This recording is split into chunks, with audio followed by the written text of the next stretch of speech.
everyone. I gave you the visual cue. Oh, hello, everyone. Welcome. Thank you so much for joining us for today's Oracle Chats. I'm Erin Lee of heavenlymessenger.com. And with me, as always, is my beautiful friend, Miss Bobbi Rowntree, born medium. And we are super excited to have another special guest with us today. Tanya Kucey of lightcodearts.com is joining us. And I've got a little write-up that I quickly wrote up that I'm going to read. So hold on a sec. Tanya Kucey is pretty phenomenal. And that was the first word that came to my mind as I was preparing to start talking about Tanya, because there are so many things that she does that I'm not even going to be able to get to everything in this comment. But she is a woman of diverse talents and abilities. She channels angels and other beings of light. She supports Lightworkers, Starseeds, and other highly sensitive people. She sells high vibe crystals through her Etsy shop, and she has very graciously offered a 25% discount to the Orachellian community available for the week. I'll be sure to put that up in a moment. She channels and creates activation art, which she also sells. I'll make sure that we include that link. She offers readings and a whole variety of support services. She also hosts a podcast, Women Working with Light. I was super, super duper grateful to have been one of the guests on Tanya's podcast several months ago. So she is just a wonderful person. I'm super excited to share her, and Bobbi as well. So welcome, Tanya, to the show. Thank you. It's so excited to be here. I'm really excited to see the energy and the people that come through today. So yay! Absolutely. We have a we have a pretty awesome and amazing community. So excited. Yeah, the Orachellians are a great group of folks. Excellent. Well, you'll have to share with me because I don't have the stream ticket. So.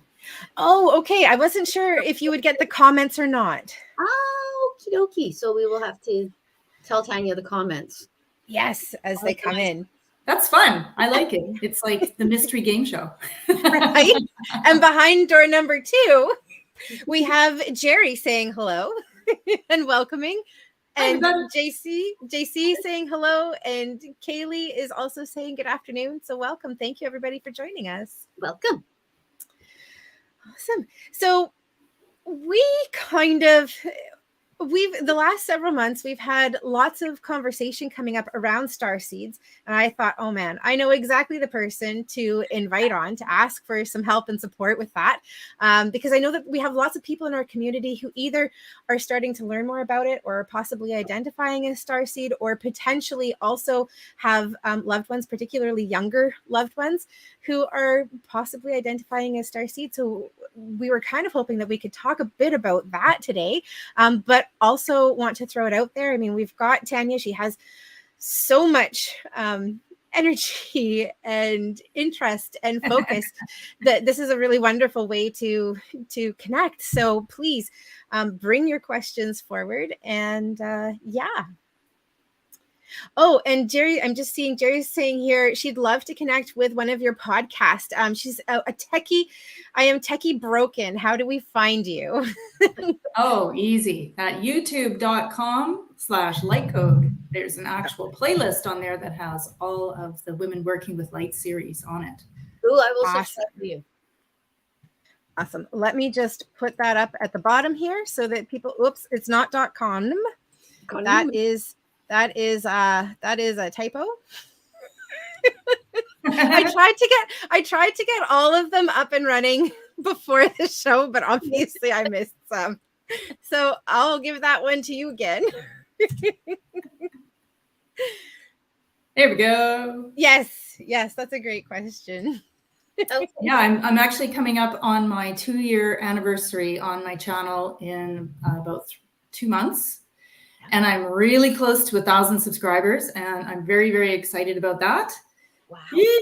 And it's a lot of fun. Every week I share a video that has a channeled message, whether that is from the Starseed galactic groups, the higher dimensional frequency groups. Sometimes it's the angelics or the ascended masters. And every time I work with them, I sit with their energy for about a week. And then we co-create together. And I create these amazing paintings that I do with their energy. And it encodes their messages and some of the light codes, which is high dimensional frequency energy that comes in right into the paintings. And it's so much fun for me because I never know what's going to come out. It's like mystery time. So that you can find all of that on lightcode on youtube.com. So I know that you have just created a painting activation art that was channeling Archangel Shamuel. Do you have that handy? I do. And this is really interesting for anybody that works with archangels, or if you're interested in the angels. Hold on half a second. I'm going to pull Bobbi and I out of the stream so that you're so it's nice and big. Yeah, so it's nice and big. So you won't be able to hear us, but talk, and then we'll jump back in. Okay. Really quickly before we do that, I see we have a couple of people who are asking for readings. We don't do readings on the show, especially when we have guests. But I do know that Bobbi offers readings personally. I do as well, and so does Tanya. So if you're interested in readings, we can also share how to get in touch with us after. So. Okay. All right. So this was painted with the energy of Archangel Shamuel, and he brought forward a message that I thought was going to be rather short, maybe 5 to 6 minutes, but no, it was 20 minutes, and it was really interesting. And it was about living as a spiritual being in a human body and the challenges that we are going through right now, and especially the duality that is available to us on the earth plane. And so that's a lot of what is represented here. Now I'm going to just bring the painting towards the camera so that you can see some of the details. And also I use an iridescent and metallic watercolors. So this actually sparkles, and then you can see some of the details. So there's almost like a humanoid angelic being here, and then another one here. And then it just goes up, and then there's a symbol at the top that's almost, it's like a tower. And this was one of his symbols that he was saying. And this is the first time that I've ever painted anything like this. Every time I work with the different groups, they all have their own energy and frequency, and they have colors that they choose. And so I'll sit down with all of my paints and my paper and just let it flow. It's a very interesting process. It just comes through. And so that's that particular one. So that's a little bit different than my normal, but I thought it was a very interesting symbol because I haven't had symbols. Usually everything is quite abstract. So you can actually see the entire creation of that painting from start to finish on the YouTube channel, and also listen to the message that he brought through. And that's what I do every week. I bring through a channeled message and then the painting, and then you can watch the whole process. And I think one of my favorite things about the YouTube channel is the community tab. So people are starting to connect with each other from around the world and sharing information and sharing things about the art that they see, sometimes things I haven't seen or even connected with. Sometimes what really amazes me are when people say, oh my gosh, I dreamt this symbol, or I've seen this symbol before, and it's something that I hadn't seen, and it was just coming through the work. So that's a little bit about what I do with that work. And then later in the show, if you guys want to see some more, I've got some other paintings that are specific to some of the well-known starseed galactic groups like the Pleiadians and Andromedans, Arcturians, all of them. There's a lot. Awesome. That is so fascinating. I feel like I've been talking a lot, so I'm going to let you guys open up a little bit. But okay, well, I have many questions, many questions actually, and it has to do with the starseed, the Arcturians, the Pleiadians, and all of that, because my knowledge of it is rudimentary at best and pretty much derived from Facebook, and it's not sufficient in any way. So help us with that. Oh, sure. What would you like to know? Quite possibly there are people who are watching who have never heard those words before.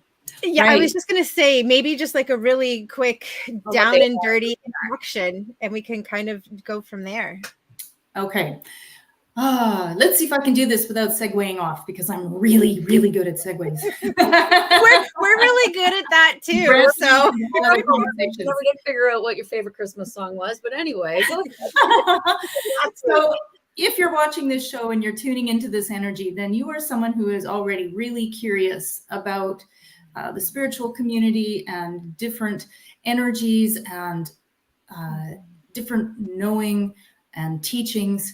And so Starseeds is a concept that has been around for a while, but it's become really popular over the last 10 to 12 years because a lot of people are sort of stepping out of the mainstream and finding that there is all this information out there that they'd never heard of before. And it's very titillating and it's exciting. And more so, a lot of people are really finding that they are connecting with it, the information, but also the other people that are following it in a way that they might not have with friends and family and coworkers.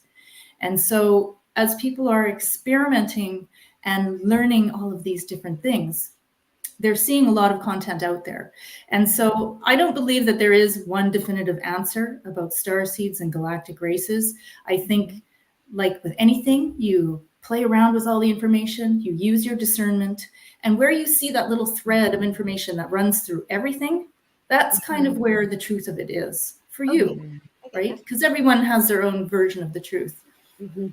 But the basics are that there's a belief that there are many different groups of beings in, on, and around the planet at this time who are here to support us as we are going through this shift of awakening, and how the collective consciousness, and if you haven't heard that term before, it is the energy, thought, and connections that we as humans and sentient beings on the planet are making together.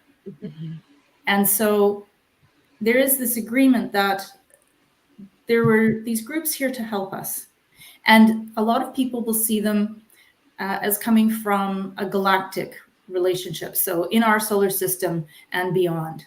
So for instance, many people are familiar with, especially right now in North America, and you look out at night and you can see Orion. It's one of the most common constellations. And so there are a group of beings that are a higher dimensional frequency. And this is a small segue, but one that I think is important. When I say higher frequency, I don't mean better than. It doesn't mean if you're a higher frequency, you're better than other people, or you have more information, or it's something you need to strive for in order to be on your life path. It simply means a higher vibration. It's vibrating faster. It's a different accessibility.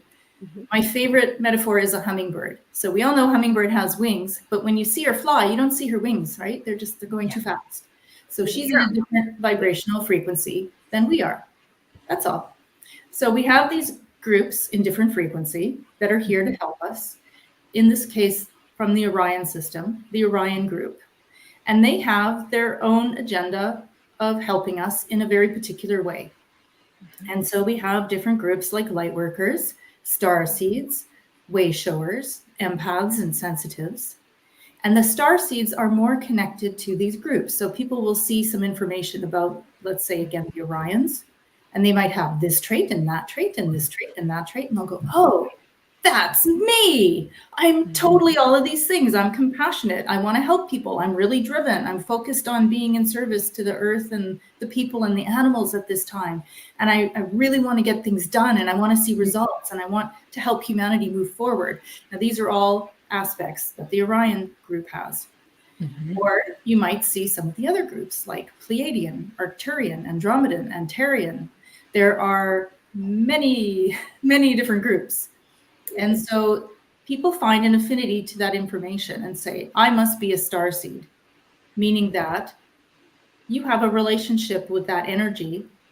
And also there's a belief system that these groups at one point in Earth's history brought their own DNA, their own information, their own teachings, and their own beings into the Earth experiment, the Earth energy, however you like to look at it. And that those descendants are actually related to that star system. So that's where people will say, oh, I'm a Pleiadian, meaning I relate to the star system Pleiades, and the Pleiadians have this energy, I have this energy, and I'm here to help them fulfill their mission. I'm the ground crew. Look, I air quoted already and it didn't even take 5 minutes. So that's a little bit about where it is. And then we have all of these different groups and information and what a lot of people will call the starseed origin. And you'll see online, if you look up starseed, you'll see Pleiadian and Andromedan, etc. You click through, you'll see, oh, the Pleiadians have all this information, and there might be drawings of little blue dudes, or there might be like amorphic energy fields. Everyone sees them in their own way. I connect with it on an energetic level. I very rarely see them in humanoid form, but that has happened in a few starseed readings that I've done, which were really cool because it was like, oh my gosh, blue dudes, it's true. I wasn't expecting that. So it's a lot of fun. But that's kind of a nutshell, sort of like a little diversion into what the starseeds are. And yeah, if you want to ask more specific questions, we can do that. Or if that wasn't clear, let me know. Yeah, well, no, that was great. I find it so ambiguous, but at the same time, so was all religion. So was all faith systems. So do you think possibly, just for the sake of yucks, that the gods and goddess construct that in ancient times it was followed so often, Celtic gods, Norse gods, Greek gods, Roman gods, could they actually be these folks that we're talking about? But humans are looking at them, they humanize them and make them into gods rather than people from another world, which they are because they're gods. Yeah, totally. And and again, this is information that's out there. It's just like conspiracy theories. There's a billion ideas, theories, concepts, right? There is a whole school of thought around the fact that all these ancient groups were actually extraterrestrial and here, because if you look at it in sort of the galactic perspective, Earth is what's called a free will planet. So those of us who are here are able to use our free will to do as we like. And it's also a planet that has this lower level density, which creates opportunities to have an experience that you wouldn't if you're in a higher vibration. So that would be all of the what we really consider the negative emotions and the discordant feelings and all that heaviness, physically heavy, and the feeling pulled down, the gravity, the density. And so part of that leads into the starseed concept that there were these races that were here. And because they had abilities that the people didn't understand or relate to, that they were seen as gods. I mean, have you guys heard this whole... It's not a concept, but it's a saying that they used to say about magic is really just technology that people don't understand. I've never heard that, but it totally makes sense. Yeah, so it seems like magic, right? But it's because you don't know the technology. If you took a cell phone back to the 60s, just thinking, it would look like magic, but it's not technology. So perhaps it was star beings that were here. Perhaps there were beings that had humanoid bodies, but heads that were very unrelatable.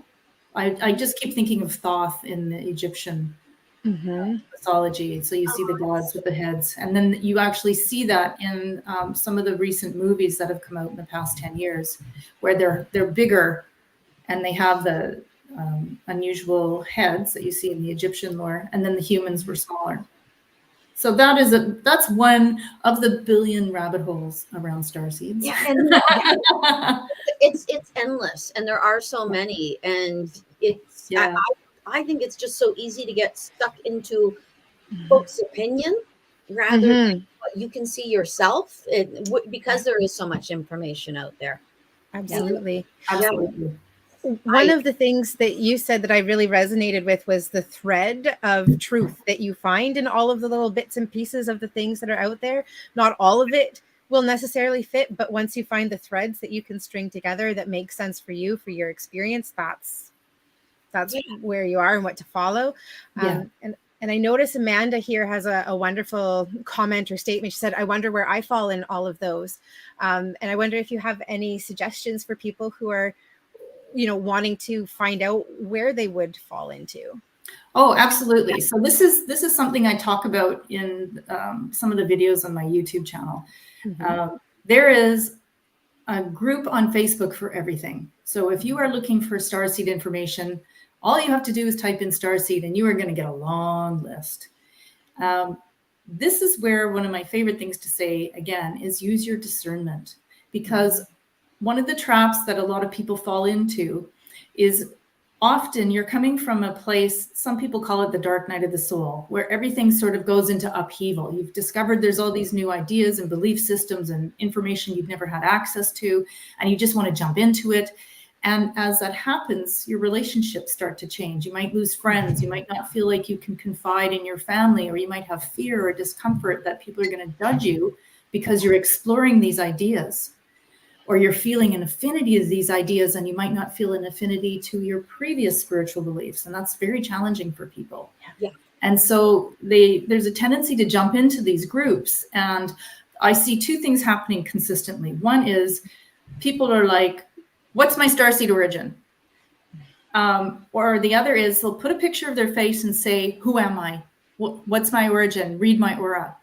Right. And I think this is challenging, because you want to connect with people and you're very excited to be there. But on the other hand, there's no filter. You have no idea who's going to answer or what's coming through and is it true or not true. So you really have to learn to A, use your discernment, and B, really learn to trust your intuition and your heart, which I know you guys are really excellent at helping people with. Yes. It can get confusing because I know for myself, especially when I first opened up and decided that I was going to accept what I was, the vastness of it absolutely blew my little mind. I couldn't, wow, oh my gosh, there's so much. And the way I looked at it, because I have to admit a couple things, actually, and I don't think I've ever told you this, Erin. Every now and again, I see myself as a little blue person. Very cool. It's a bluey white little person, and I've looked even at myself. I look like I'm made of and me and a whole bunch of other of us are sitting around this, what it looks like a fire, but it's out of crystal. Yep. Beautiful. And this is the weird thing, actually, because Tanya, I lay in my tub and my ceiling is wood, and I have these knots that I stare at, that I meditate at, and they look like Orion's belt. I was so excited that you mentioned Orion, because that was going to be one of the things I asked about, because Orion, since I was a kid, has always been my favorite constellation, and I always look for it in the sky. And in fact, when I got my new phone, Orion was like one of the first pictures that I took.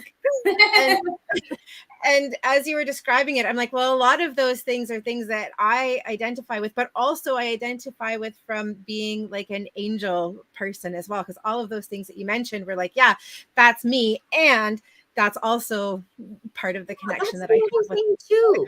Are they alien realms, or are they actually other worlds? And we want to, we say alien because that's the vernacular that we use here. The way I see it, because people always tell me, okay, I'm from another planet. And I think, well, maybe it's not a planet. Maybe it's a world. Yep.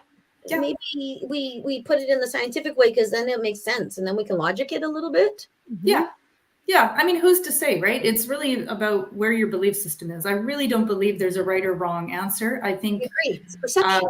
What resonates with you is your truth. And that's important. And I just have to say, in fact, I don't believe I've ever used the Orions as an example before. So obviously they had some stuff to say. It's almost always the Pleiadians or the Antarians that come through. So that's fine. So I've never heard of them. So yeah, that makes certain that maybe this is how we figure out why we're so connected, Erin. Right? Probably. Well, and the other thing that popped into my head that kind of ties into something that Jerry has said was, as soon as you started talking about being like a little blue person, I immediately thought of the Eiffel 65 song, blue da ba dee ba doo ba da da dee. And then I thought of the Smurfs and that are little blue beings. Yeah. And Jerry's comment here is, ETs were here long before us. They were our guardians. There is proof everywhere that has been found. And she goes on to say, I also believe we have joined with them many times. And I mean, I think that our artists are some of our most sensitive people and beings, and this is what they're creating. They're creating music around little blue people. They're creating a whole cartoon series around little blue people, and we see it in lots of different like cartoon things, right? And So I find Smurf. that really interesting. I use it as a verb. Smurf? Smurf. I use the word Smurf like Smurf stew. I have done since I was a kid. So I just, that's Smurfing and things. Yeah, I use that. Okay. So even what Jerry says when we talk about our guardians, when you were talking about that, the little voices in my head were flashing stuff that I've read about history, about things like the island of Doggone or the red people. Well, they weren't red. They were the red-headed people or something. And they talked about their skin being so, and this was an actual history about these people that would come out of the water. Come and be part or sometimes actually rape and pillage or what have you. So would you see that possibly as a, where'd you go? Okay, you are. Sorry guys, my I can't hear my audio. I'm just gonna step out for a moment. I'll be right back. You keep talking. Okay. Could they possibly be the same thing and that's a perception thing again, or is that just history? What do you think? I think there's always a little bit of truth and a little bit of myth that are mixed together. Yeah. Okay. And when you see these threads of story that are continually coming forward, there's some truth there, right? It's like the old game with the tin can on your ear and the string, and you pass it to the next kid, and you eventually you lose the meaning. But there is some truth to it, and I believe that they are there and have been for a long time. Humans are very interesting because we're having this fun little jaunt in these bodies, and a lot of us are starting to remember there's more to us than what we thought, and we're light beings in a human body, but we are in a place where we have agreed to have this linear time frame, and it's quite small. And so a lot of people really get stuck in the here and now and forget that there were things that are precursors to us. And there might be here. I always find it fascinating that people think that ancient cultures didn't know as much as we did. That just blows my mind. That is fascinating, actually. Yeah. Have you heard of the Incas, for goodness sakes? Yeah. And so who's to say they didn't have a little help, a little support, maybe a little nudge in a particular direction? And these are conversations that could go on all year. There's so many theories and ideas. Oh, there is. And my entire childhood, the Great Wall of China, the pyramids, the bending of spoons, things like that, what we can do with our minds that we tell ourselves we cannot. Yeah. Absolutely. Yeah. So I missed out on a good chunk of what you guys were talking about. So did you go to did you guys go to Jerry's last comment that she sent in, or can I? No. Okay, can I invite that one in? Yeah, absolutely. Yes. So Jerry says, I believe they are from other world. My husband tells me all the time we are going to another world when I join him, and he is also waiting for me. So I believe from conversations we've had with Jerry before, her husband has passed, and so he's waiting for her in another world. That's pretty amazing. Yeah, it is. I don't know if that he's waiting that patiently. I think he actually like, hello, Jerry, you know, we got stuff to do. Yeah. Dinner reservations. Yeah. Right. Yeah. I love that idea, actually. And it's interesting when you talked about being here and that this is a planet of will. I am free will. Told that we have this free will so that we can learn to make choices that are best for us and for the people around us. And if we don't learn that, we actually have to come back. So would you see this as a penal colony then? Of sorts? I don't really ascribe to that belief system. So I guess it really depends on where you sit with where that. you come from. Yeah. I have heard theories about this being a penal colony. I've heard theories about it being many things. And then of course you have all the different cultures and religions and belief systems around the world that have their own ideas around reincarnation and whatnot. I don't really get into the tit for tat karmic idea. It doesn't resonate with me, but some people really do. As a penal colony, I'll tell you my favorite saying. My favorite saying is, hell is what you make it. So you have the ability to choose your experience here. It doesn't always mean you like it. That's for sure. It doesn't always mean that you aren't frustrated and get stuck in it and sort of go, what am I doing here? And that's just, it's really, that energy is sitting very close to my consciousness right now, because that's part of the message that just came through this week. And I just went through that myself. So I know this is a challenging time of year for a lot of people. And a lot of people really get stuck in that. And yeah, anyway, I don't want to go down a dark way, but I think there is the free will to choose which direction we want to focus on.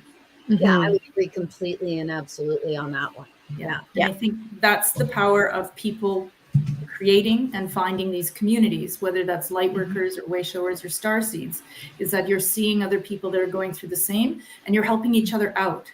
So you might get stuck in a place and have a lot of confusion, but then you're seeing that there's all these other people that are going through the same thing.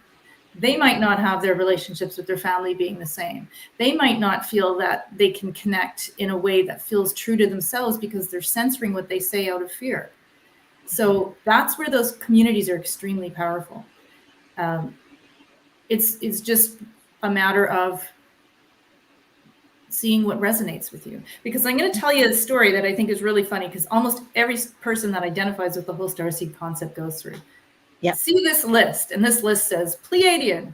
And on this list, it says fun and joyful, sensitive, empathic warrior, wants to help a lot of people, really focused on animals or nature or other people that are suffering, nurturers, the people that are taking care of others. And you're like, that's me, that's me, that's me. I'm Pleiadian. And you're so excited. And then you just like jump down the rabbit hole and everything's Pleiadian, Pleiadian. And then you'll see another list and it'll say Antarian, directed, focused on science, linear. And you're like, oh, but that's even more me. And then off you go to that one. So it's fun to play. But again, give yourself the freedom and the joy to experiment without getting locked into something that someone has told you. Yeah, I would think as well that a lot of inner work needs to be done before you even look at the list and see, because when people ask me, can I bring a friend to my reading? I say, yes, please do. Because it's amazing how many people do not know themselves. Yeah. Or there's the hot seat phenomena. Like I can be giving information, but they're like on the hot seat, and in the moment they're not thinking about it. But the friend can be like smacking them. What are you talking about? Of course that's true. It is you. That's what you do. You do that. Yeah. Yeah, absolutely. I've even had people flat out tell me I am this kind of person, and the voices in my head going, they are not that kind of person. They think they are, but they are not. Even I wanted to figure out my Ayurvedic nutrition. I went through all the different types and I couldn't figure out what I was. Because I thought, I'm a little bit that. I'm a little bit Kapha. I'm a little bit Veda. I'm a little bit Veda. I couldn't figure quite out which one. So I actually didn't follow the Ayurvedic nutrition because I didn't know what to eat. It was ridiculous. I find that too. It's interesting. You know, I think a lot of people that are kind of stepping into the world of spirituality that is evolving over the past 20, 25 years. Yeah. Really don't fit in any of the traditional boxes anymore. Yeah.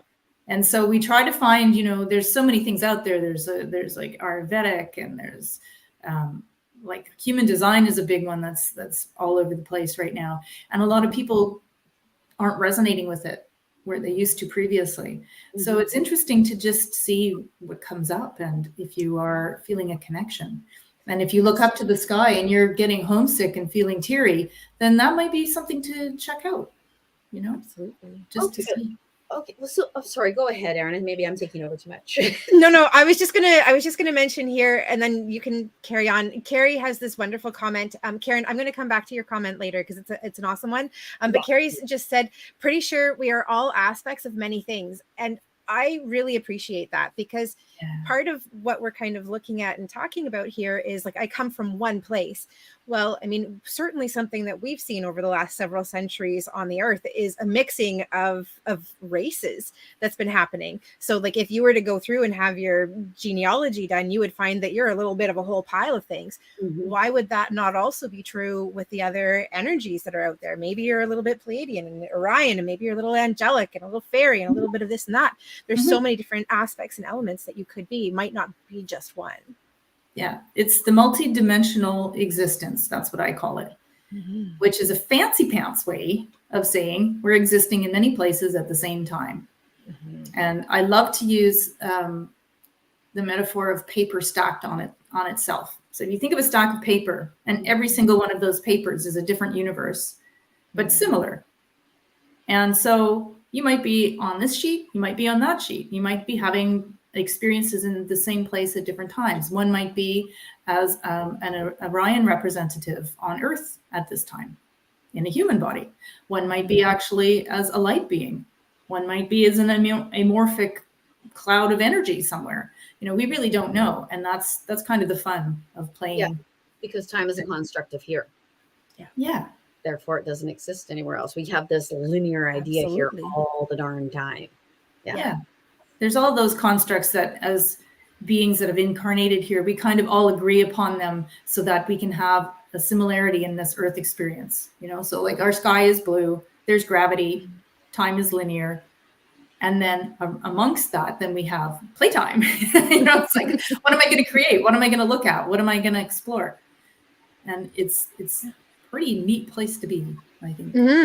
Absolutely. Yeah. I find it interesting though, but okay. So in this concept, we actually come from these places and incarnate into these meat suits. And then when we cross, we go back to these places. Is that correct then? I think none of us really know the answer to that. I think if that feels right to you, then that's probably true. Okay. My feeling personally is that there's a source energy, a one energy, of which we are a part. I'm source, your source, Erin is source. So is my mug. So is the art in my room. That it's everything, and it's just having different experiences. So it could also be a starseed race. It could also be angelic energy. It could be any of the non-tangibles that we are starting to connect with, as all of us are starting to come online, and we have all these amazing abilities. For instance, light language and light codes, and channeling. I think anybody can do it. It's just a matter of whether you have an affinity towards it and want to experiment or not. And there's no right or wrong in it. That's the fascinating part of it. Now, have you guys heard of light codes before? I've seen little bits and pieces, partly through you, Tanya, and partly through a couple of other clients I have, but it's not something I've dabbled with. How about you, Bobbi? No, not really. No, not dabbled with it. So those of you that are exploring starseeds, you're going to hear about this phenomenon called light language and light codes, because a lot of the starseed connected people are also connecting to these energies.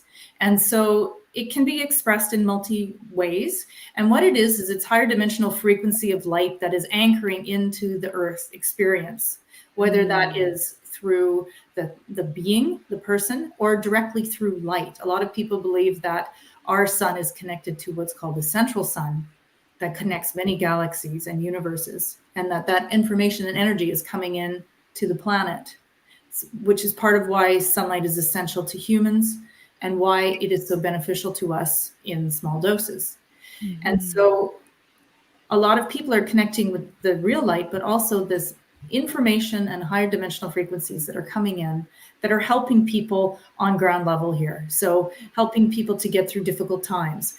What a lot of people are now referring to as DNA upgrades, or expanding your ability to look at things in a new way, creating a different level of consciousness.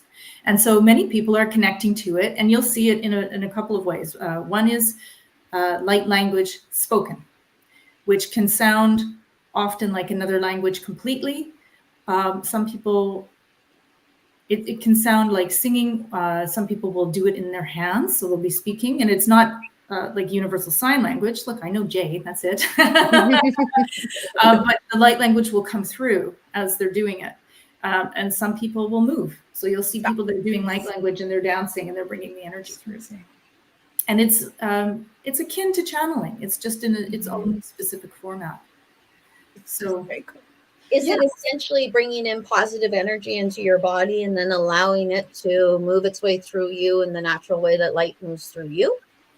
I would say so. And then each individual is anchoring it into their existence in the way that is comfortable for them.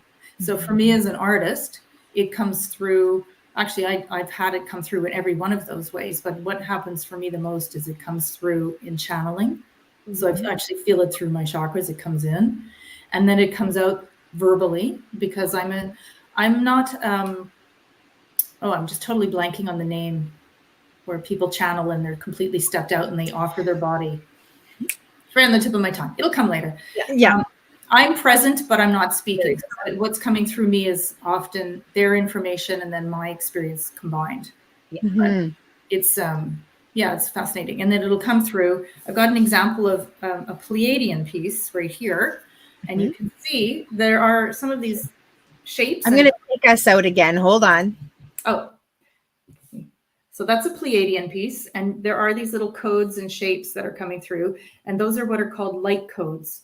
And so that is the frequency and energy of the Pleiadian group that I'm working with. And these are all, they have no up or down. So you might relate to it this way. I personally see a whale, but everybody's different. And every group that I've channeled has their own light code, their own specific writing. It has different shapes, different sizes, different speeds. And so it's like being a scribe, right? So this information is coming in the way that you guys would do a reading, for instance, right? Like you're connecting and you're verbalizing what's coming through. I'm connecting and I'm writing it, or I'm painting it. Yeah. And it comes through as these symbols and these energies. And then the phenomenon to me is somebody from around the world that I don't know at all sending me a message saying, I dreamt that symbol. Yeah. This is so trippy. Cool. I can't believe it. I actually have that one here. I'll share that one with you, because this was one of the first that I did. And this is from a starseed group called the Antarians. And I drew this and I was like, oh my gosh, it looks like a spaceship. It's so trippy. And it's actually, I hand embellished them so you get the little sparkle on there. But I did this one. It was one of the first videos I put on my YouTube channel.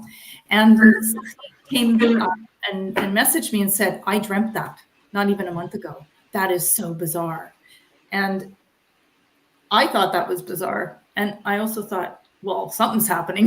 Because if it's connecting with people and helping them in some small way, then that's what I need to be doing.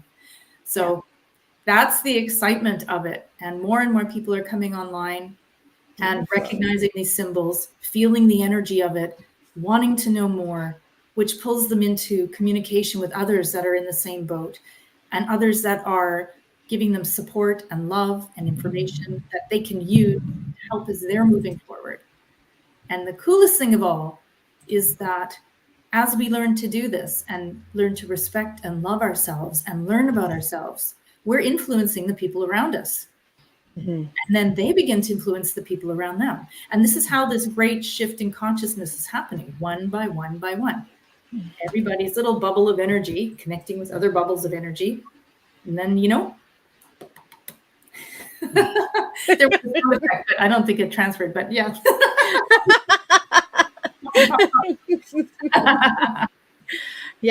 Yeah, absolutely. And I see Karen has mentioned here astral projection as well. Amanda, I'm going to come back to your comments too, because those feel really significant as well.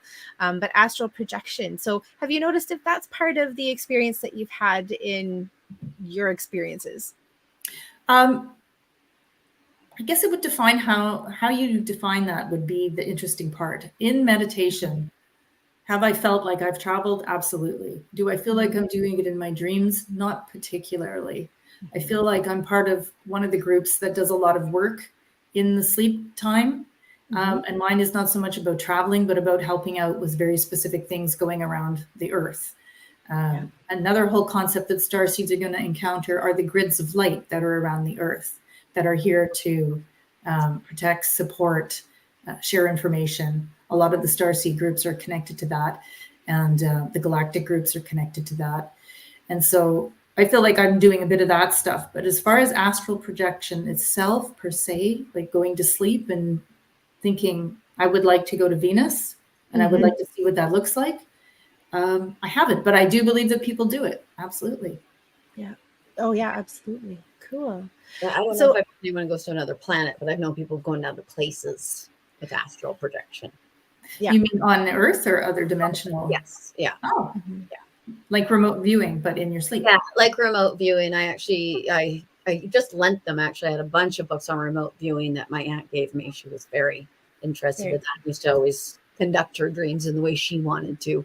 Things like that. Yeah, she was very smart young woman. Very cool. Yeah, it's infinite, you know, and then there's the binaural beats, which play the different solfeggio frequencies that you can tap into that help to calm your mind, or, you know, the different theta and beta and all the other states that you can go into. And infinite. When COVID first happened, I noticed the psychic energy, like, it was huge. Consciousness was in the same area. So I felt it was really bringing things to light. So during that time, I saw triangles everywhere, and I saw grids everywhere. These grid patterns. It was bugging the crap out of me. I just think, get these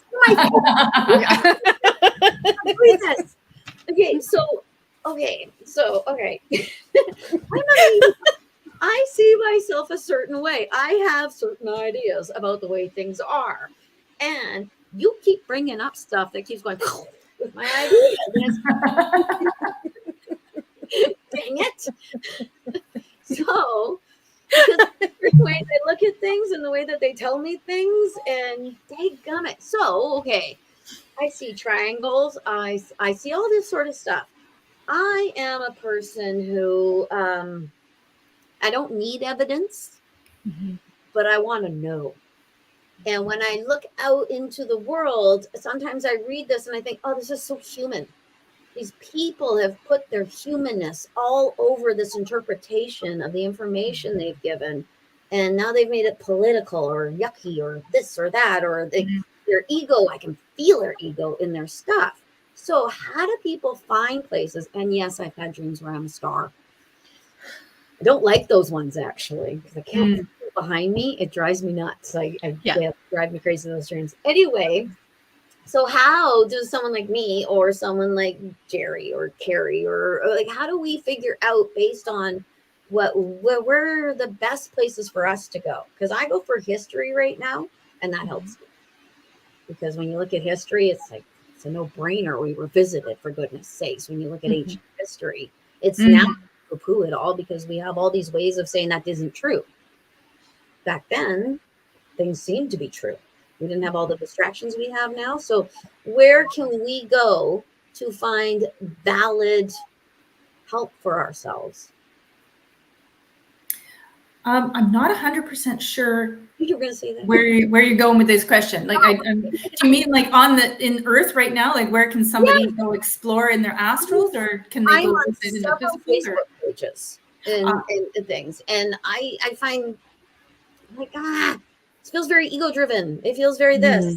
I want something that makes me go, that makes sense to me, and it's a fact rather than I think this is. Does that make sense?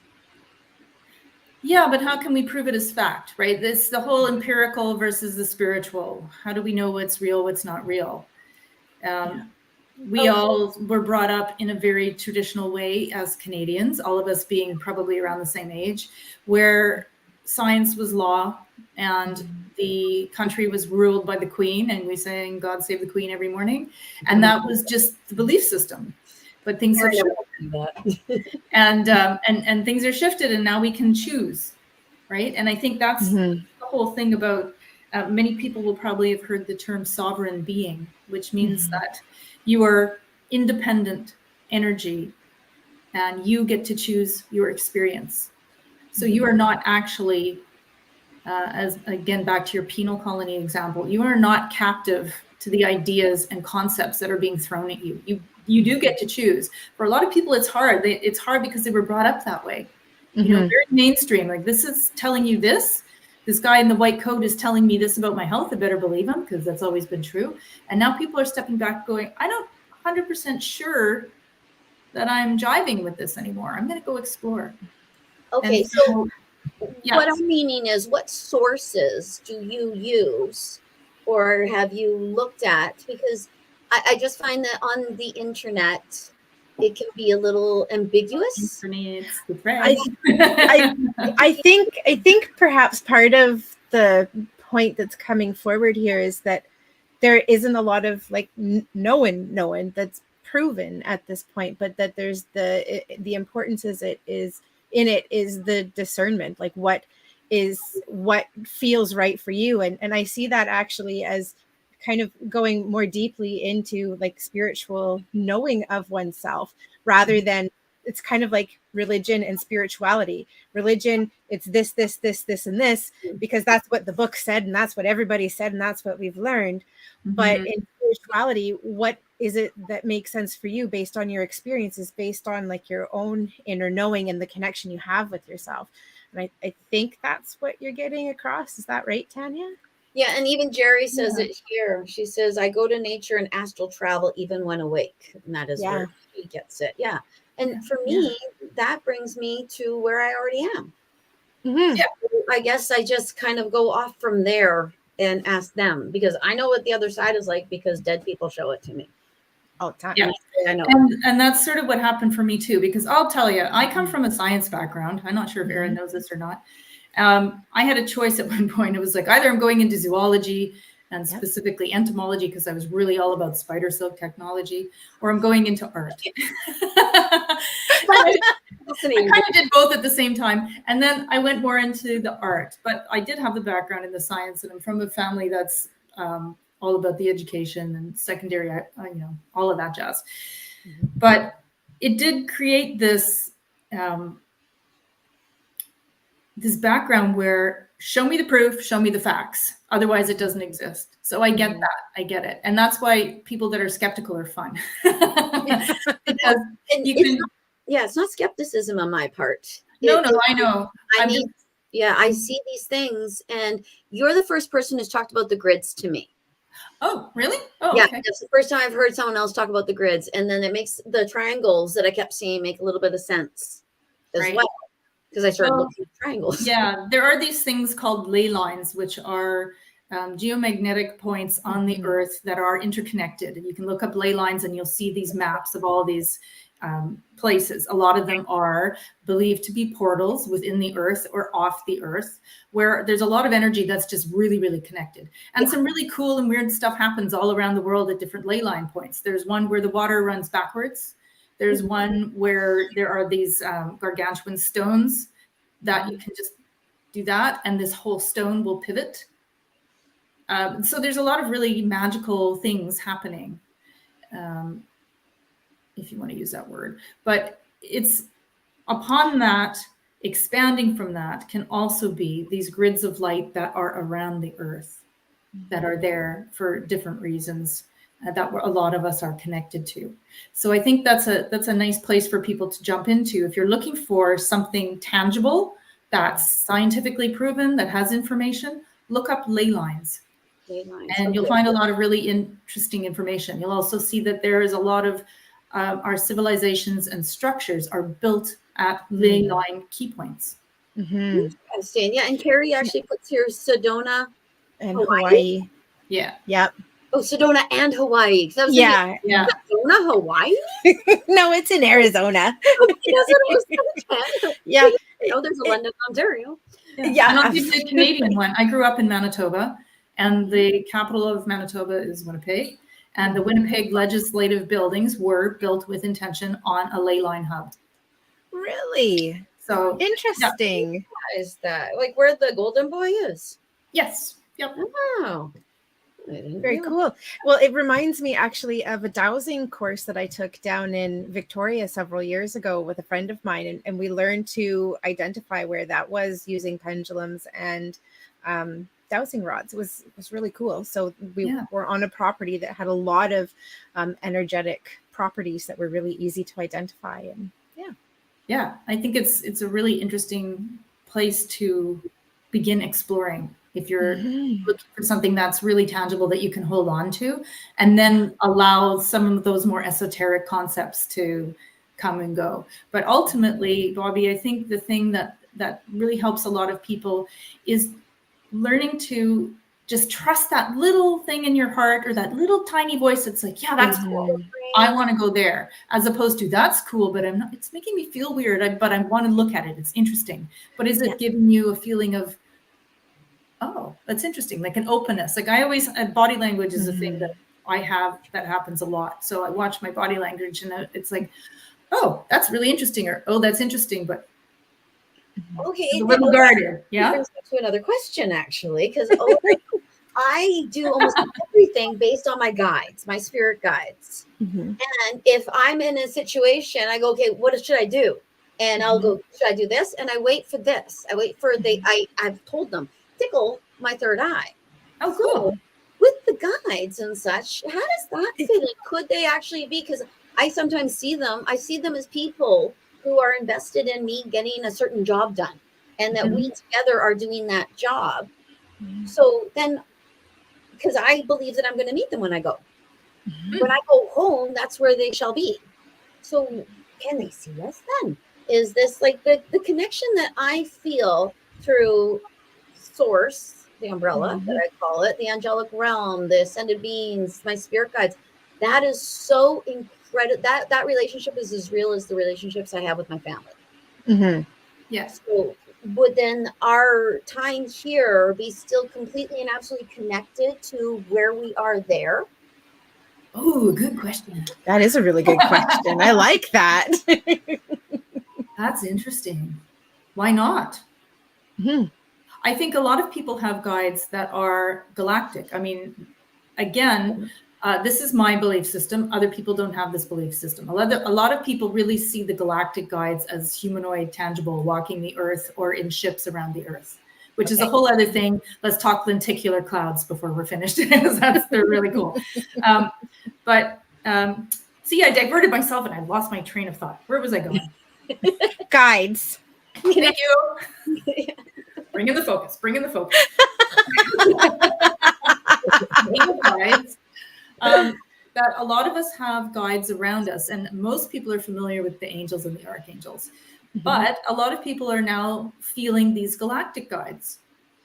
Like, oh, I have a guide, and my guide is from Arcturus, and he's Arcturian, and I might not be Arcturian, but he is, and he's helping me out, and I'm relating to this energy. Or you guys are having a connection with Orion. Might want to explore that later. You never know. I am going to. Yeah, no, I mean, it's really cool. I haven't only hung out with their energy a couple times, but it's really interesting. Every group is completely different. And I think one of the other things I wanted to add to the question you had before about knowing whether it's real or not, as I was saying, I came from a science background. I'm actually a homeopath too, and homeopathy is very rooted in science. In fact, the pharmacopoeia created in the homeopathic world was the precursor to the pharmacy books that we have in our modern medicine. Yes. So it's very science empirical created. It just happens to use energy medicine and high frequencies for healing. But coming from that state of mind into channeling starseeds and angels and elementals and ascended masters, and you're like, what am I doing? How do I know this is them and not just me? It's not just me doing a brain dump. And you have to learn to trust your instincts and that feeling of connection. And for me, it really made a difference. Again, back to this little guy, which kind of started it off. And somebody saying, I dreamt that. And I was like, okay, that's really trippy. But it could be coincidence, right? Maybe he just really wanted to connect or whatever. But it just opened things up. And then the more it opened, the more groups were sort of like knocking at the proverbial door saying, we have stuff to say. Can you bring it forward? Yeah. And you just kind of learn to get out of your way, which as you guys, as mediums, probably went through this at one point as well. Yeah, one of the things I was going to say was it makes sense to call on your guides and ask them for help and support in guiding you on the path that you're to take to learn more about being a starseed or being a light worker or, whatever. Ask them for help and support in guiding and directing. I have a three-legged stool, not usually. Nothing like throwing things out of balance a little bit to lighten things up. There's always comedic relief on the show. So how you doing? Thank you, Connie. Yeah. So hold on a second, because we're at a bit of a break. I just want to go back and answer some of the questions that have come up. Karen was asking earlier about the full moon that just passed. Was it a cleansing moon? Yeah, I want to know too. Me too. All full moons are cleansing moons. All full moons are about like releasing. So I believe that this was a Gemini moon, and I have to say I don't know a huge amount about astrology to be able to say this is what was happening because it was a Gemini moon. But I think that I've seen little bits and pieces about relationships coming to the forefront and cleansing and clearing and releasing as a result of that. So every full moon is always about releasing. There is some cleansing aspect to it. That's part of the function of the full moon for us. So yes, it was definitely. Was it a couple days? It was, I think it was on Tuesday. It's terrible that I don't know this. Oh, no, sorry. It was on Wednesday. So yes, it was a couple of nights ago. It was on the 7th. Welcome to 2022. What day is it? Right? Is it December? Is it January? I don't know. Oh, it's so hard to believe that it's almost January. We're almost finished 2022. 22. I'm so disappointed. I know. I had this big thing about 22, and I loved having the 22. We are here, and it's not going to be. But now we have 23, and it ends with the 3, and that makes me happy. And then 2 and 3 are 5, and that makes me happy as well. So it's all good. There's always something beneficial to find. Yeah, that's as close to math as I get. So yeah. So then the next person I have coming up, I've got Amanda, and I know that Amanda and Karen, I'm hoping that they're still with us because they've kind of popped questions or messages in after. Yeah. Amanda says, I know I've become so sensitive to suffering of others, be it humans or animals, to the point where I can't watch things involving that. I physically feel it throughout my whole body. Yeah. Mm-hmm. Yeah. I feel it on top of my head. When I see else get hurt, I actually will have bubbles that happen in my head, and it actually kind of hurts my head a little bit, like I got knocked on the head. Mm-hmm. It started with my dang children. Those dang kids. Those dang kids. They give you all this empathy. Yeah. Empathy of the moon. You're making me feel things. I don't like it. Right? Yeah. My Erin gave me. Yes. We just had. Oh, pretty book. Yes. Isn't it lovely? It is down stuff about the moons. It is. It's the Moonology Diary by Yasmin Boland. Yes, Yasmin Boland, and she's put out a 2023 Moonology Diary too. I think it's a really fabulous reference to have, particularly if you like to do things with the lunar cycle. So it gives lots of different opportunities with it. But kind of, I'm just going to segue back over to Amanda for a second. A lot of what you're describing is clairsentience or empathy. And one of the things that I've done as somebody who is also highly sensitive to the feelings and the emotions and the experiences of people around me, it doesn't make sense for me to go into a place where my overall health and well-being isn't being supported. And that's part of what happens when you have really physical experiences as a result of what somebody else is going through. And so what I've asked for is I want just a taste. Like think of being on a diet and just having a taste of the chocolate cake. You don't have to eat the whole thing. You can have a taste of it and just have an idea, but you don't have the whole experience of it. So that can be something that can help you in being able to navigate that. You're still aware that they're suffering, which is important. But now perhaps you're in a better place to do something about it. Because I think that's part of the reason that we're being called to feel things on that kind of level, is that we're being called to support a person or to help them make change or whatever. So we don't want to get rid of it completely necessarily, but still want to be able to function, to be able to do something about it, which I think is part of the reason that we get that kind of message. Could I add? The more please. Yeah. Okay. Gosh, I had it in my head. The more psychic you get, the more you feel. The more you feel that everyone around you, the connection is stronger and stronger. The more you say, "Hey, I'm good with this." Then it's because it can be so hard to not read everyone you talk to. Mm-hmm. So hard. And that's where Erin's rules come in. But that's what works for me. I'll just go, oh my God, I'm reading you. I'm sorry. How rude of me. I'm sorry. It's like they just pulled back their pants and look down. Oh, you're wearing purple underwear today. I wasn't sure. Yeah, right? I wasn't sure how long it was going to take us to get to flashing today. Like last week and the week before, Bobbi was flashing her boobs. I was told that I had to moon people, show them I was still in my pajama bottoms today. Oh, yes, I was exposing myself. That's right. I remember now. I was flashing my boobs. Sorry. I have no shame. I mean, I have to say I'm pretty impressed with us. It's taken us a while to get to that point, but we got there. So you're welcome, everyone. You're welcome. You knew my boobs would come in. Okay. Yeah, and there are a couple of other little comments that have come in here that I think we've kind of passed them. But I did notice that Jerry has said the large Viking statue in Gimli, Manitoba, is on a ley line tune. He's dwarf. Yeah. Manitoba's got a lot of hot spots. Apparently. It would be a Lord of the Rings character that would be on the ley line. Because when I read those books, I was like, oh, this dude is telling me something that happened. I swear to God. I thought I was reading the History Chronicle when I was reading those books. So. They're pretty amazing. So, all right. Yeah.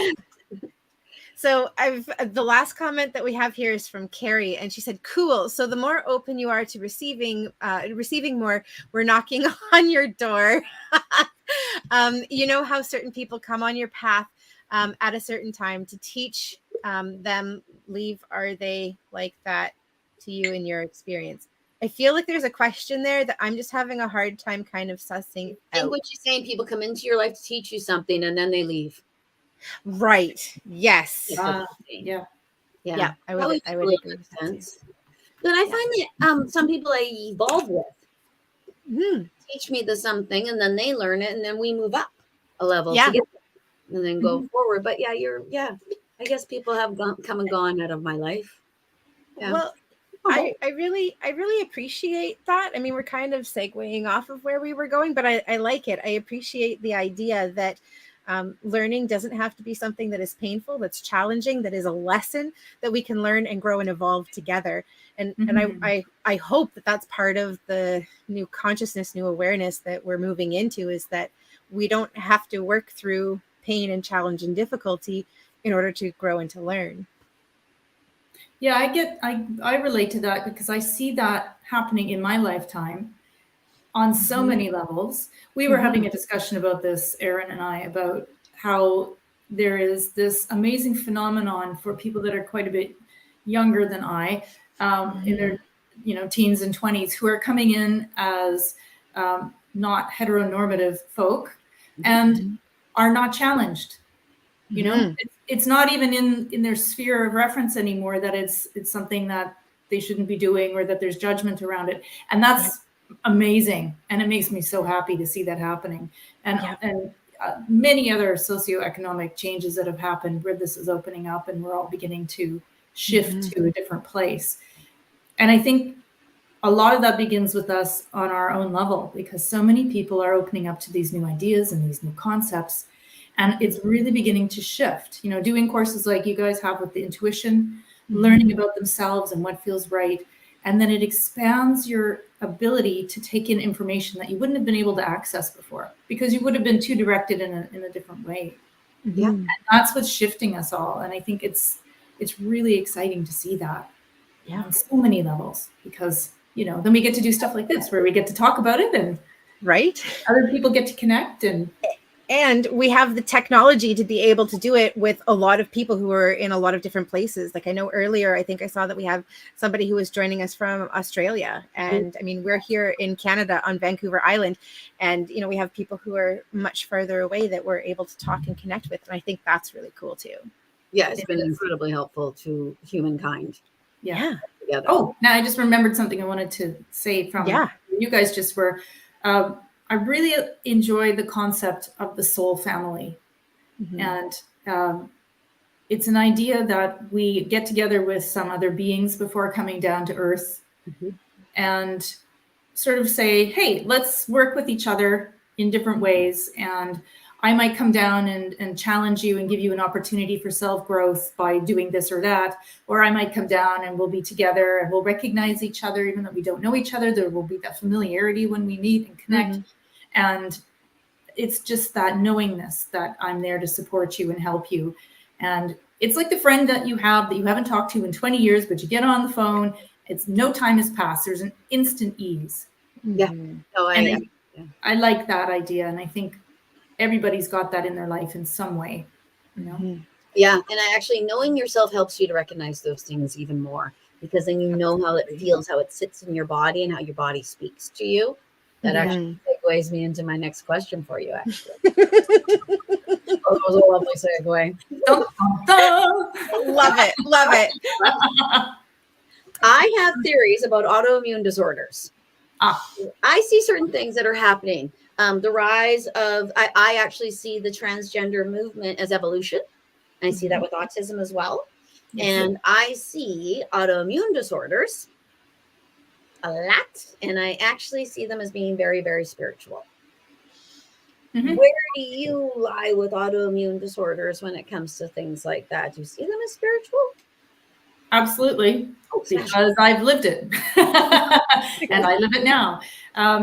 It's a very interesting, I like to use this word paradigm, meaning that there's a belief system that a lot of people are kind of locked into and explore. And in this concept of the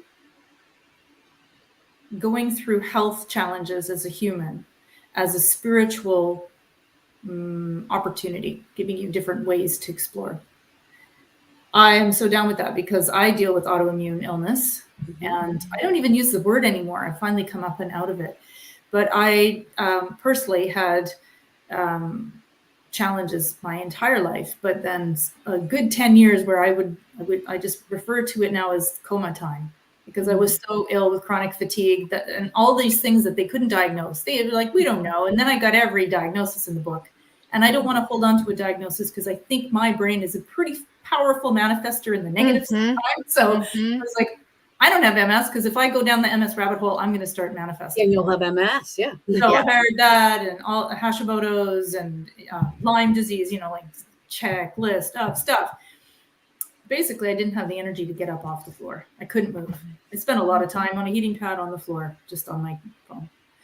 And because of that challenge, a lot of things fell away. There was no relationships. There wasn't, I didn't work like I used to work.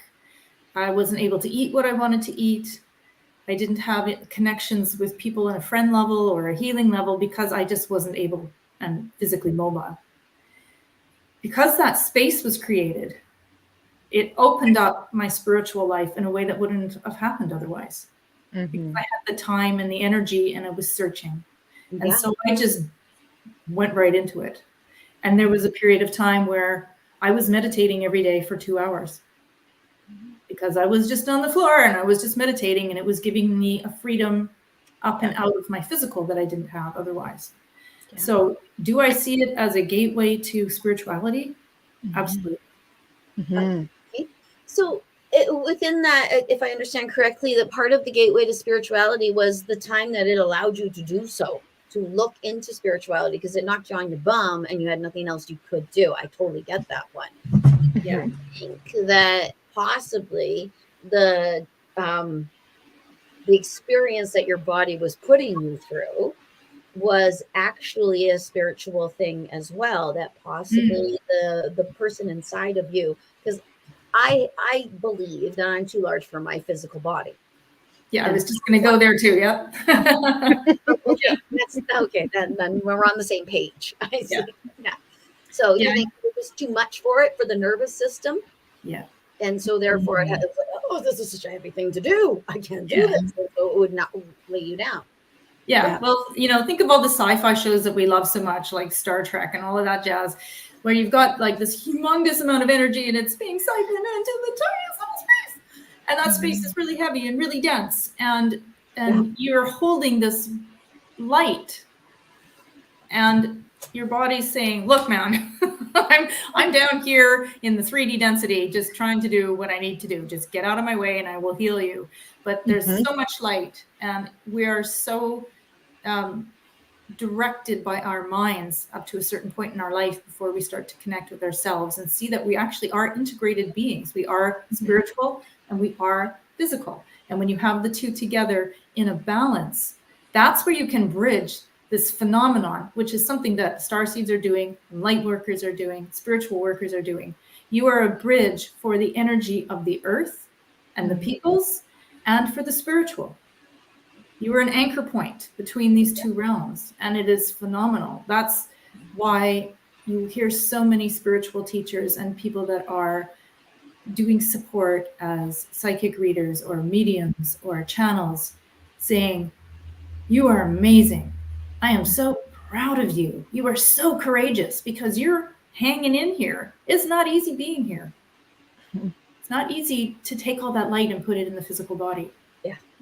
So for those of you that are dealing with these challenges on a physical level, whether it's aches and pains or recuperating after an accident or dealing with autoimmune disease, know that you're not alone, and know that you are doing phenomenal work going through that experience, because that is shifting a lot of the energy on the earth, and it's hard work.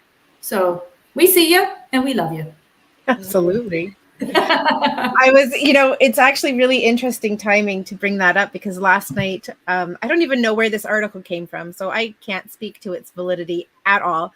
And I don't have the scientific mind or background to be able to suss it out, but I thought it had a really interesting idea. And apparently there are researchers who are finding that the genes that allowed people to survive the Black Plague back in the 1300s, they're actually linking that to autoimmune disorders and diseases that people are having now. Specifically, the one that they had mentioned was Crohn's disease. But I thought, isn't that interesting that something that served like the population for so long, the numbers that they were giving was that 30 to 50% of the world's population was wiped out by the Black Plague. But these people had these genetics that allowed them to survive and to function after and to continue to populate the world. But now we're coming to a point where that thing that allowed them to survive, that allowed humanity to survive, is now no longer working and functioning and is actually becoming detrimental to the body. And I thought, isn't that an interesting evolution? And then when you bring the spiritual component into it, like that this is also part of what's helping that evolution to move forward, to carry forward into what is hopefully a new balance in the world, I thought was really interesting. Yeah, I mean, it's like, have you guys heard of the theories of the DNA expansion and that there's actually 12 strands? And I don't know that I have. I have not heard that. This but is I would again, love to hear about this it. is again more like, welcome to the rabbit hole of the spiritual life, folks. You might come across this. And so the concept is that there is much more going on than we've been led to believe about our physiology, and that the human's DNA has 12 strands. It's just that some of them are dormant. And so there is a belief that the new spirituality, which again links to a lot of the physicality, also you have to factor in culture, diet, geography, stressors, that it's bringing them online, right? So this is, if you want to go the science route, this is like a natural evolution, that the DNA is starting to come online. A lot of people are linking it again to the sun and the solar cycles and what is often referred to as space weather, which, like the moon, because we have so much water in us, we're drastically affected by the moon. Yeah. I always think of that meme of the woman who says, "Oh, I'm fine," and there's the full moon and her whole body is kind of like right. Tendrils that are, "I'm fine." But it's the same with the solar, right? So we are affected by the light and the pressure put on the earth and the corona as these solar flares and events are coming and affecting the planet. And our understanding is there's an 11-year cycle and it kind of amps up and then it goes down. Well, if you look at it in a historical perspective, on the 11-year cycles, you're going to see these huge surges of spirituality and openness and change, often at the hands of this dualistic nature, that there has to be something quite dark in order to appreciate the light.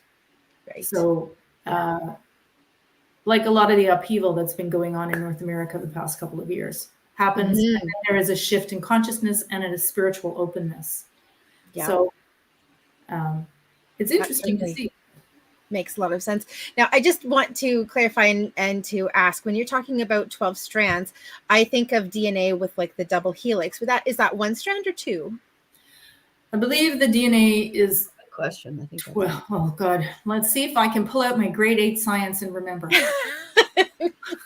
I have a visual of it. So it's a double stranded, but there's actually 4.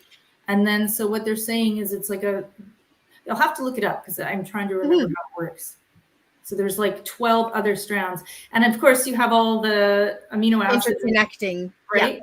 And so what they're saying is that there's more access points for these guys than what we're seeing. Right. So instead of having 1 to 1, yeah, 1 to 4. Right. And actually, you know, one of my teachers, Carol, was quite unwell when I was learning from her way back almost 20 years ago. And she was using DNA activation at that point too. So it's definitely not a new idea, but she did find it incredibly helpful for her healing. Victorious. Pardon? She was victorious with it. Yeah, she absolutely was. She had a cervical cancer stage 4 diagnosis and was told that she was going to have to go through radical surgery and chemotherapy and maybe she would live. And she said no, she wasn't going to do that. And she went through a whole pile of other things that were in alignment with her beliefs. And yeah, it was pretty amazing and incredible what she was able to do. Wow, that's and she flew in the face of people because we both knew her at the same time, but we didn't know each other. Yes. Oh, really? Oh, that's so fun. Yeah, she had a lot. A lot of people said, "Don't do that, don't do that, don't do that," and got really upset with her. Yeah, and she said, "Nope, I'm doing what I'm doing," and good for her, she did. Yeah, and she is quite stubborn too. So she definitely stood her ground in that. Yeah. Well, it is well documented that the power of the mind and thought can cure. Oh, absolutely. It's simply a matter of learning how to do it and get out of your own way. Because I know this, but gosh darn it, it's a challenge. Yeah, absolutely. It's a challenge. It's a challenge living in it day to day. Even when you have the knowledge and the awareness of what this opportunity is, it's still a physical challenge to constantly. Yeah. Because as soon as you figure it out, they said, "Oh, you figured that out? Oh, here's another level." Yeah, here's another level. Oh, dang That's it! right. Yeah, that out, smashing. Yeah, it's kind of like you're one of those smart kids in class. That wasn't me. And you finish your work, and the teacher says, "Oh, you finished that? Here, do this one." Yep. But that's what it's like. Yeah, we have to have you back on, young lady. Yes. I have so many questions to pick inside your little brain. Love to. It's sciencey stuff. It's so much fun. Yeah, absolutely. Now, I just want to segue over to Amanda. Amanda said here, my sensitivity was majorly boosted when COVID hit. Yeah, I think that we definitely experienced that as well. I mean, I know Bobbi and I have, and we've talked about it. How was that experience for you, Tanya? Oh, it was a breath of fresh air.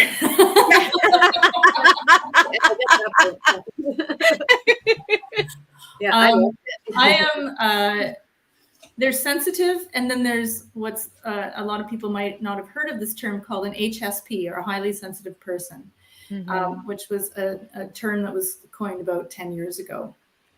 And the HSP kind of takes empath to the next level, where you have your sensitivity to the point where if a bird is flapping in your periphery, you can sense the movement and feel it, or you can connect with your plants and feel the language of the plants, or feel, as somebody had said earlier, I'm sorry, I forgot the name of the person who wrote the question, but when you're feeling the pain and the discomfort of the world and the animals and the people around you, it's overwhelming.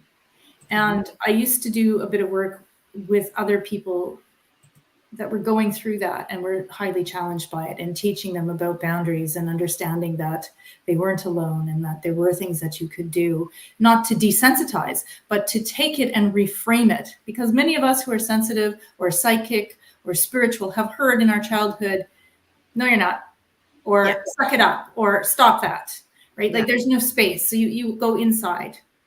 because there's no space, because they don't understand. And then you hide it. Yeah, and it's the same like being on the spectrum of autism and Asperger's, that there's a sensibility and a knowing sense that other people can't quite relate to.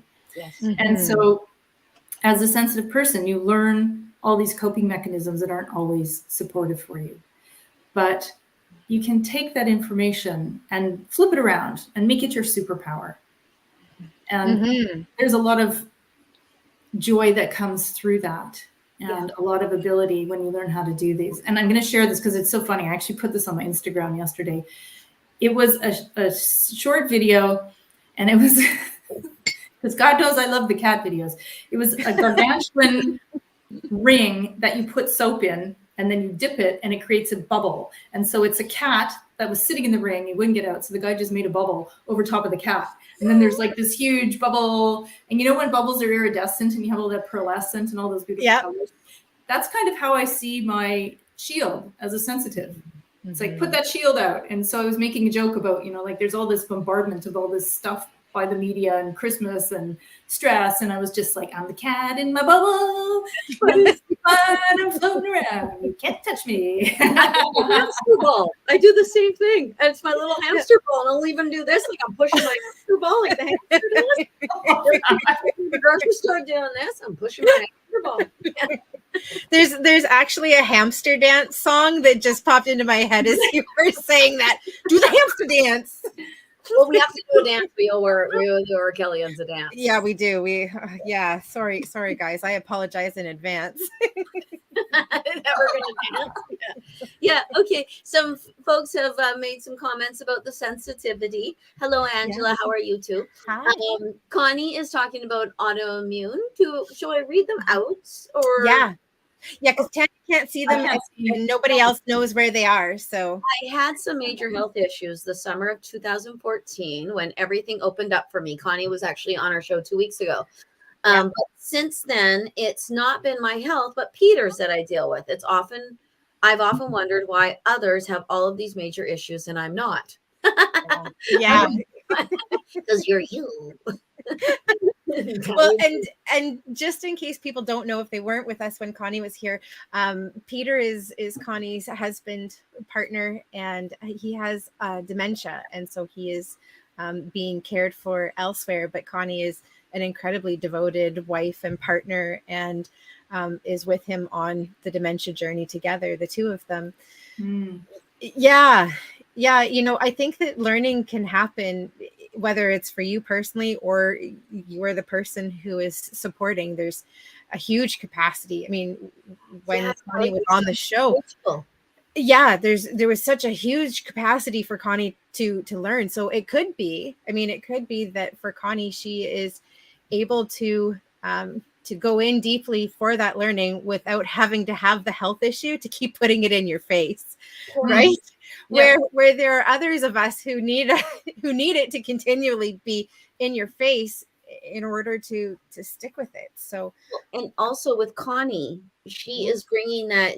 If she was the one who was ill, she wouldn't be able to bring it to the public in the way that she is. She's bringing her dementia journey to the community. So other people who are going through a similar thing as caregivers, just as caregivers, period, I would think, can actually learn from her. So that is most likely why. Yeah, it's not her, so that she can do what she's doing. Yes. Yeah. I think it's people that take on these, and by take on, I mean reincarnating and deciding that you were going to have those experiences.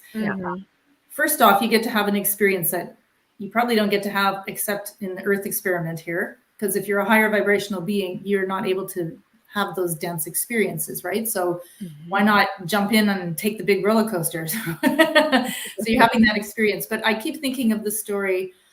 Somebody might know the name of this woman, but I can't. She had a stroke and in real time filmed herself because she was a nurse or a doctor, I forget. And in real time filmed herself so that people could see what was happening and what was going on. Because the challenge with strokes that a lot of people don't realize is often people are mistaken as either being drunk or under the influence, because it can look like sort of staggering. They can't speak, can't focus. And so were she not to have had that experience, which was life altering, because how could it not be?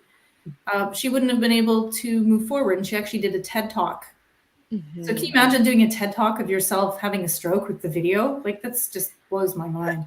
That's huge. That's an incredible gift to give to To other people. That's why it happened. Yeah.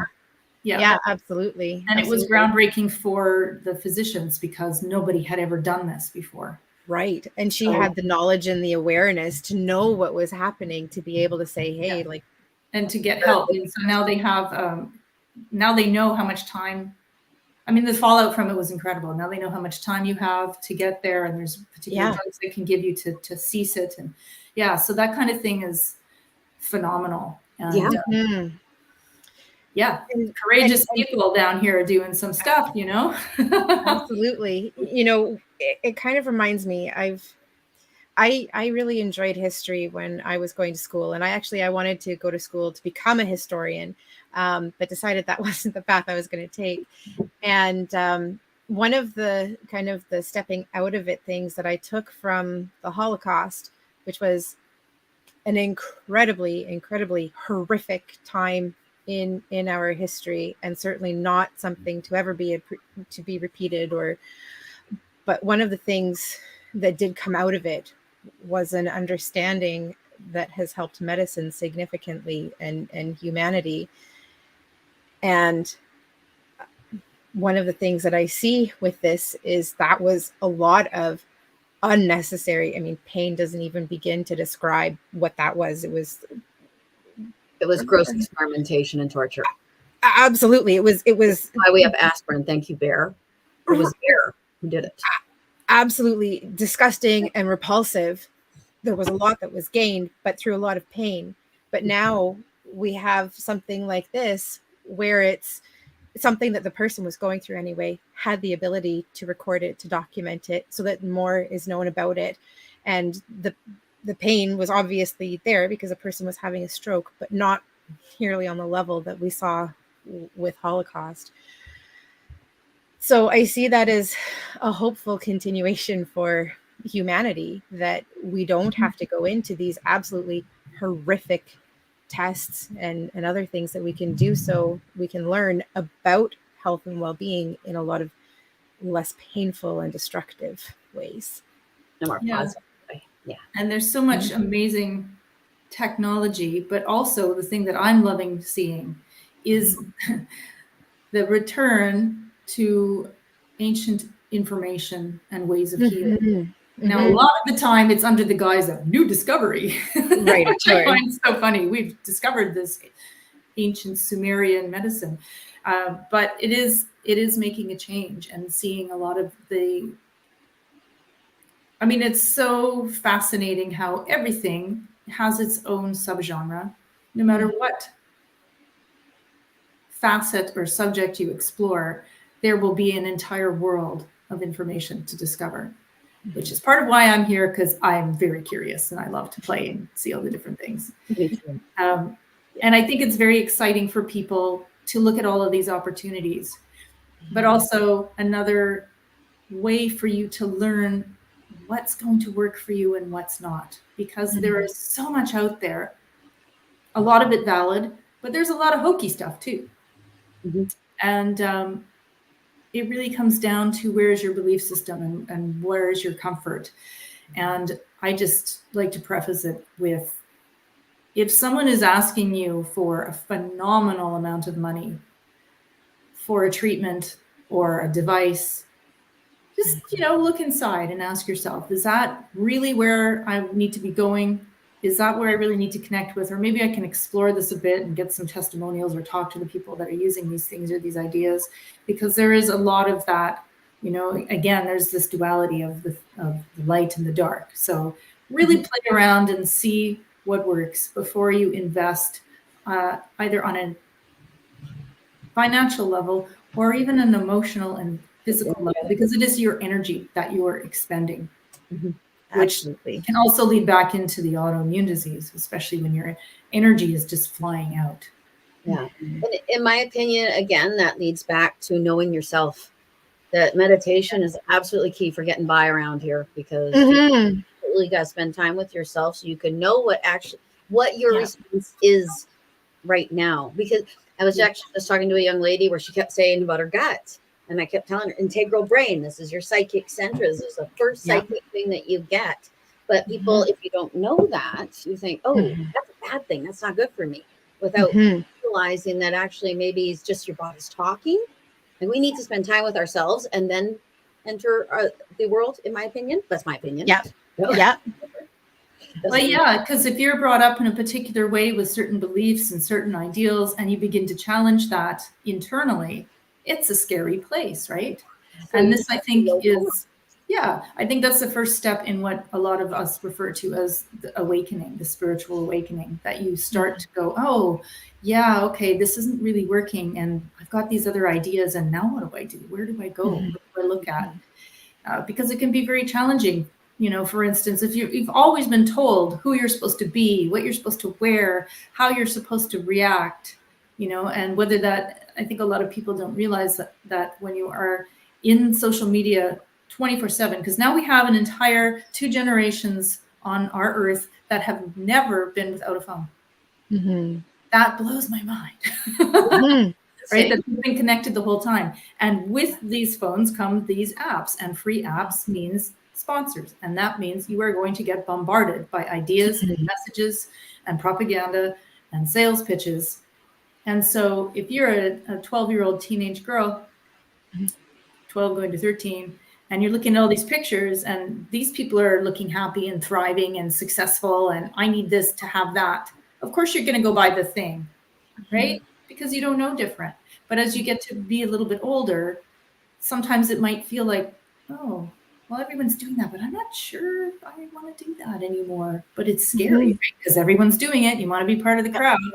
So I think it leads kind of back into all the things that we've been talking about today. It's learning to explore what really feels comfortable and find community, because there are other people out there that are going through the stuff that you're going through. Yes. Yeah, that's why we're here, actually. Absolutely. Absolutely. We have 2 really quick comments that I'd like to address, and then I think we've probably come to our time. So actually, before I do that, I'm just going to put some information up here. It's also in the comments, but let me see. There we go. I was going to say, put that up there. Discount code. So Tanya has very generously offered 25% off to all of the Orkellians for the coming week. So head over to lightcodestudio.etsy.com and use Oracle Chat 25 to receive that discount. And then we've got another one that I'll put up in just a moment as well. But I want to quickly switch over to Ciabella Penny. And she said, I don't know if I'm an HSP, but I feel the energetic density of so much in the world. It's exhausting. Yeah, I totally expected you to show up, Penny. I expected you to show up. I don't know why, but I did. But Penny is a very, very talented artist. Beautiful. The beauty that she creates with her hands is just phenomenal. So I would actually even go as far to say she is a hypersensitive person. And I know it's not hypersensitive, but I'm highly sensitive. Highly. Yeah. And she feels other people very, very, very strongly. Yeah. And I would people's auras and energy.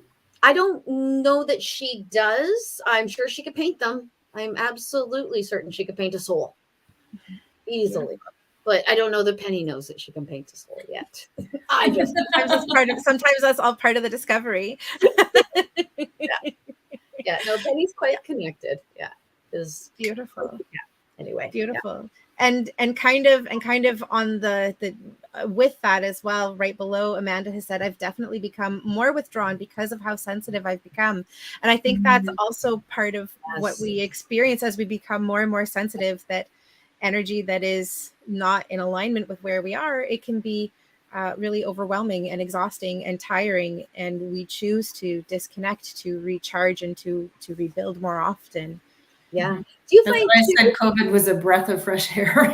Yeah. That's me. I was like, all right, I don't have to be like personal space.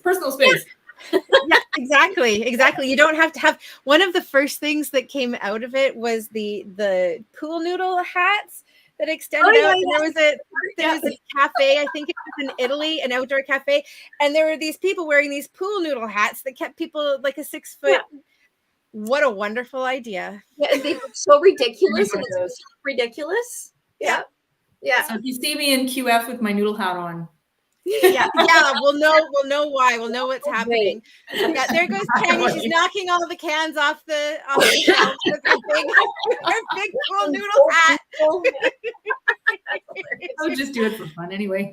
Yeah, and Penny's saying, "Oh, I think I could paint that." Absolutely, we would love to see it. We'd love to see it. I just wanted, if it's okay, I would like to share this. Now, again, I can't remember her name, but the woman that you brought up earlier in the show who was talking about being very sensitive. I think it's Jerry. The Andromedans came through when that was happening. And I meant to say that. And I wanted to just share this with her. I don't know if that's going to resonate or not. This is a piece from the Andromedans. And I'll just take us out for just a moment. So there we go. So you can see the gold. But that's a symbol from the Andromedans. And they are very much star beings that are highly sensitive and feel a lot of the pain and are overwhelmed by the earth experience sometimes. So I would suggest maybe if it resonates with you, if the name resonates or the image resonates, I have a video with a message from them. I think it was one of the first on my channel too, actually, that you can look at, or just look up Andromedan Starseeds and you might find some help and support and some community for you there. So I just wanted to share that before we took off. I gotta tell you, that picture, it made my third eye go like crazy. they are beautiful. It was a yoga pose. It does. And because they are vertical, they don't have an orientation. I showed Erin this one once and she was like, it's a dog. Yeah. That's a husky. Yeah, and I see something that has little ears. It does look like a little husky dog. Yeah. But that's the cool thing. Like the energy comes through. The energy's in the work. So it's like a Rorschach test, but it's you see whatever you see. Yeah, that's what you're meant to see, maybe too. You guys want to see a couple more pictures before we go? Sure. Yeah. Hold on. I'm just going to put up this information for people here as well, because you've also offered 10% off your first print when you sign up for Tanya's newsletter. So I'll just put that information in the comments section. We've got a couple of other links that are there. Plus, it's also here at the bottom. But just so people can find that information, and we will step out and let you show some more. Okay, doke. This is a group called the Ontarians, and this is a piece called, see if you can see the gold there. This is called Unity. They kind of look like two people together. This is I was talking about the light codes earlier. This is an unusual piece. It's not like anything else I've done, and it's actually a lotus, and all of the petals are covered in light codes. And so you can see it looks almost like cuneiform writing, or it's got that sort of scripted look to it. So that's what the light codes are. So that's information and what are called activations, which help you to remember who you are and to sort of feel an affinity with it. That's what the light codes are. This is another Antarian piece. They love these spaceship kind of designs.